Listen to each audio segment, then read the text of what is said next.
Seperti yang kita ketahui bahwasanya sebuah organisasi terbentuk dari individu dan kelompok dengan perbedaannya masing-masing, namun tetap dalam upaya mencapai tujuan organisasi.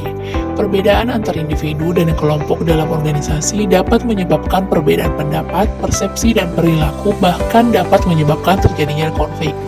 Konflik dapat terjadi antar individu, antar kelompok, maupun antar organisasi.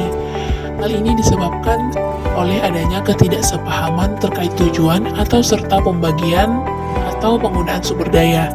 Salah satu bentuk konflik antar kelompok dalam organisasi adalah perselisihan antara manajemen dengan kelompok pekerja, terutama yang tergabung dalam serikat pekerja atau buruh. Konflik harus ditangani dengan baik melalui manajemen konflik atau resolusi konflik. Konsekuensi konflik dapat berupa hambatan komunikasi antara anggota organisasi yang bahkan dapat mengganggu anggota lain yang tidak berkonflik, serta dapat menurunkan semangat kerja, peningkatan turnover pekerja, pengalihan sumber daya untuk mengatasi konflik yang berkepanjangan, publisitas sorotan media yang negatif, sampai konsekuensi hukum. Langkah awal manajemen konflik yang efektif adalah diagnosis konflik. Hal tersebut dilakukan untuk memahami alasan terjadinya konflik dan kemudian mencari pemecahan atau resolusi terhadap konflik tersebut. Diagnosis konflik meliputi upaya dan tindakan memisahkan konflik dari individu yang terlibat, sehingga dapat memahami akar konflik secara lebih objektif untuk kemudian mencari metode intervensi dan resolusi yang tepat. Setelah dilakukan diagnosis, organisasi perlu mengambil upaya untuk mengatasi konflik dengan resolusi konflik, yang didefinisikan sebagai upaya terstruktur untuk mengurangi dampak negatif konflik agar tidak menyebabkan disrupsi dalam organisasi dan agar organisasi dapat segera pulih dari situasi konflik. Nah, salah satu perusahaan yang banyak terlibat dalam konflik intergroup yakni PT Alpen Food Industry yang merupakan produsen es krim Ice. Konflik yang terjadi yakni antara kelompok pekerja yang tergabung dalam serikat pekerja dengan manajemen perusahaan. Mereka menyuarakan kesulitan yang dihadapi dalam menerima hak dan kesejahteraan sebagai pekerja yang dianggap tidak setimpal dengan beban dan kondisi kerja. Konflik ini sempat banyak mendapatkan perhatian media, mulai dari kasus karena tuduhan eksploitasi pekerja, buruh yang mogok kerja karena tingginya kasus keguguran pada buruh yang hamil, perusahaan melakukan PHK terhadap buruh yang mogok kerja, sampai konflik hubungan industrial dalam perusahaan. Model yang digunakan untuk menelaah studi kasus ini adalah model Thomas 1992 serta instrumennya yakni Thomas Clement Conflict Mode Instrument yang terdiri dari 5 jenis resolusi konflik. Yang pertama, avoiding, yakni menghindari konflik karena ini dianggap akan menyebabkan ketegangan atau karena kurangnya kepercayaan diri dalam mengelola konflik. Pendekatan ini lebih cocok jika situasi konflik masih minor. Resolusi konflik jenis ini dianggap tidak tegas sekaligus tidak kooperatif karena hanya menghindari dan menunda masalah. Yang kedua yaitu competition, yakni menghadapi konflik dengan argumentasi dan debat secara langsung.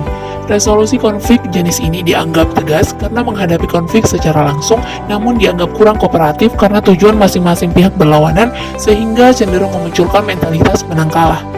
Yang ketiga yaitu accommodation, yakni cenderung mengalah untuk kepentingan yang lebih besar dengan cara mengorbankan sebagian dari kepentingan diri. Resolusi konflik jenis ini dianggap tidak tegas namun kooperatif karena mendahulukan kebersamaan dan keharmonisan hubungan sehingga ada unsur mengalah demi kepentingan kelompok. Yang keempat yaitu kompromis, yakni yang berada di tengah-tengah baik dalam hal ketegasan maupun kerjasama atau kooperatif. Tujuan berkompromi adalah untuk menemukan solusi cepat yang dapat diterima bersama sehingga dicapai jalan yang tengah, yang sama-sama enak. Kompromi dapat diambil jika waktu resolusi konflik cenderung singkat dan solusi yang diambil merupakan solusi sementara sampai mendapatkan solusi yang lebih permanen. Dan yang terakhir yaitu kolaborasi, di mana melibatkan peleburan ide bersama dari pihak-pihak yang berkonflik sehingga mendapatkan solusi jangka panjang yang optimal. Kolaborasi merupakan pendekatan resolusi konflik yang tegas sekaligus kooperatif, namun membutuhkan waktu yang panjang dan proses negosiasi yang alot.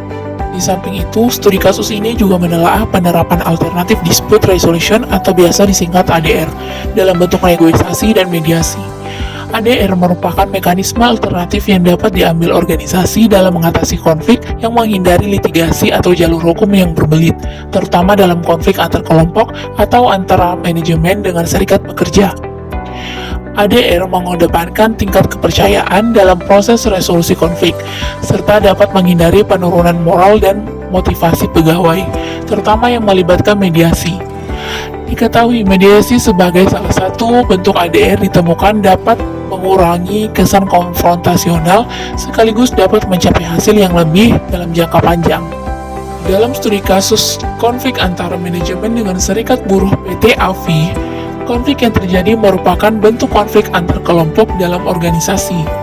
Perusahaan multinasional yang berbasis di Singapura dan memproduksi es krim dengan merek Ice memiliki lokasi produksi di Cikarang Barat, Bekasi, Jawa Barat, di mana di lokasi tersebut terjadi konflik antara pekerja pabrik PT AFI yang tergabung dalam Serikat Gerakan Buruh Bumi Indonesia PT Alpen Food Industry dengan pihak manajemen. Perselisihan terjadi karena adanya perbedaan persepsi, ekspektasi, dan realita antara pekerja dengan manajemen terkait hak dan kesejahteraan pekerja. Konflik sudah terjadi sejak tahun 2017, dimulai dari PT AFI disinyalir menyalahi aturan kontrak dengan adanya 16 buruh yang dikontrak lebih dari 3 kali dan 56 kontraknya diperpanjang pada kontrak ketiga tanpa 30 hari jeda. Para pekerja juga mengeluhkan kondisi kerja yang kurang layak dan tidak sesuai dengan aturan kesehatan dan keselamatan kerja. Tingginya angka kecelakaan di tempat kerja serta pemberian bonus dengan metode cek mundur yang artinya dinyatakan sebagai cek kosong. Berdasarkan jenisnya, konflik yang terjadi pada perusahaan PT AFI ini dapat dikatakan sebagai relationship conflict karena merupakan konflik dalam konteks hubungan antara manajemen dengan kelompok pekerja.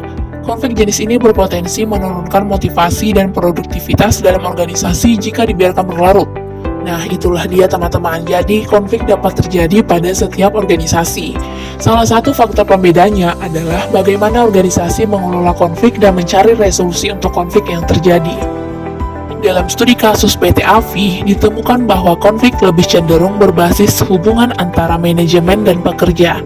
Dengan adanya keluhan dan laporan terkait ketidakadilan yang dialami pekerja dan ketidaksesuaian dengan standar yang berlaku. Dalam perjalanan konflik, perusahaan pada awalnya menerapkan penghindaran konflik atau avoiding. Setelah konflik tereskalasi, strategi yang diterapkan malah adalah competition dengan beberapa kebijakan dan tindakan sepihak yang diambil manajemen. Setelah adanya tekanan dari pihak eksternal, barulah perusahaan mengambil pendekatan kompromi. Sebenarnya, pihak perusahaan dapat menghindari eskalasi konflik jika dan awal sudah menerapkan manajemen konflik, diagnosis konflik yang objektif, serta resolusi bersama dengan mediasi yang disepakati bersama. Mediasi yang bersifat sukarela dan tidak mengikat, namun sama-sama bermanfaat bagi kedua pihak, sehingga dapat mencapai solusi kolaboratif, yang merupakan implementasi dari alternatif dispute resolution atau ADR yang dapat diterapkan perusahaan. Dengan manajemen konflik dan mekanisme resolusi konflik yang baik, eskalasi konflik dapat dihindari dan diharapkan hubungan antara pihak yang berkonflik dapat tetap dijaga serta produktivitas dan kinerja perusahaan tetap dapat tercapai dengan efektif. Nah, setelah menelaah kasus yang terjadi pada PT AFI, kami mendapatkan fakta bahwa di PT AFI menunjukkan adanya perbedaan signifikan dalam persepsi dan kondisi kerja. Kami menganggap penting bagi kedua pihak untuk mendekati masalah ini dengan pendekatan dialog terbuka. Manajemen harus berkomitmen untuk mendengarkan dan memahami kebutuhan pekerja serta memastikan kepatuhan terhadap peraturan ketenagakerjaan. Kami juga menyarankan agar PT AFI melibatkan mediator independen untuk membantu fasilitasi dialog dan mencapai kesepakatan yang adil. Penting juga untuk meningkatkan kondisi keselamatan dan kesehatan kerja, serta memberikan perlindungan bagi pekerja, terutama perempuan hamil. Keterlibatan pihak eksternal seperti organisasi non-pemerintah dan lembaga perlindungan pekerja dapat membantu memastikan transparansi dan keadilan dalam menangani konflik ini.